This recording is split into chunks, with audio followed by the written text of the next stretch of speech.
उद्धव ठाकरे पुन्हा परिषदेवर, भाजपला ॲडव्हान्टेज, महाविकास आघाडीची तडजोड, कोंडी वाढणार?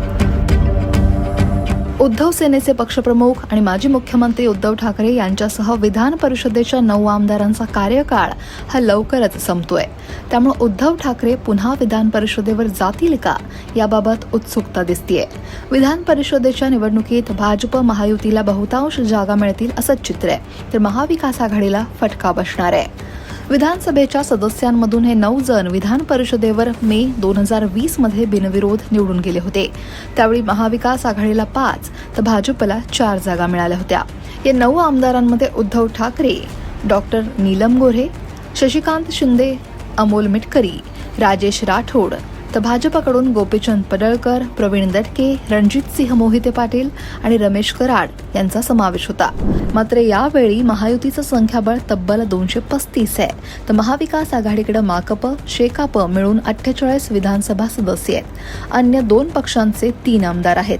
2 जागा रिक्त आहेत. मे मधल्या विधान परिषद निवडणुकीपूर्वी विधानसभेच्या 2 जागांसाठी पोटनिवडणूक झाली तर विधानसभेचे सगळे म्हणजेच 288 आमदार विधान परिषदेसाठी मतदान करतील. विधान परिषदेच्या आधी 7 जागांसाठी राज्यसभा निवडणूक होणार आहे. त्यात महाविकास आघाडीला 1 जागा मिळेल असं संख्याबळानुसार दिसतंय. ती जागा महाविकास आघाडीतील एका पक्षाला दिली गेली तर दुसऱ्या पक्षाला विधान परिषदेची 1 जागा दिली जाईल. भाजपचे 4 पैकी 3 जण गोपीचंद पडळकर, प्रवीण दटके, रमेश कराड हे विधानसभेवर निवडून गेले आहेत.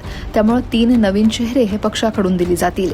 सोलापूरच्या राजकारणात गेल्या काळात झालेल्या घडामोडींनंतर दुरावलेले रणजितसिंह मोहिते पाटील यांच्याबाबत भाजप काय निर्णय घेणार ते महत्त्वाचे आहे. उद्धव ठाकरेंनी विधान परिषदेच्या सदस्यत्वाचा राजीनामा देणार असल्याची घोषणा मुख्यमंत्री पदाचा राजीनामा देताना केली होती, पण नंतर त्यांनी राजीनामा दिला नाही.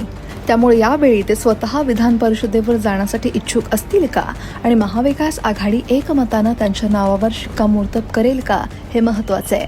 20 विधानसभा सदस्य असलेल्या उद्धव सेनेनं राज्यसभेच्या एका जागेसाठी काँग्रेस किंवा शरद पवार गटाच्या उमेदवाराला पाठिंबा दिला तर ठाकरे विधान परिषदेवर जाणार असा त्याचा अर्थ असू शकतो. महाविकास आघाडीतील पक्षांना राज्यसभा आणि विधान परिषदेसाठी तडजोड करावी लागणार आहे आणि याच वेळी इच्छुकांची गर्दी असल्यानं कोणाला संधी द्यायची हे आव्हान भाजपसमोर आहे. त्यामुळे महायुती आणि महाविकास आघाडीमध्ये काय तडजोडी होतात, कुणाच्या नावावर शिक्कामोर्तब होतंय हे येणारा काळच सांगेल. Bureau report, लोकमत.com.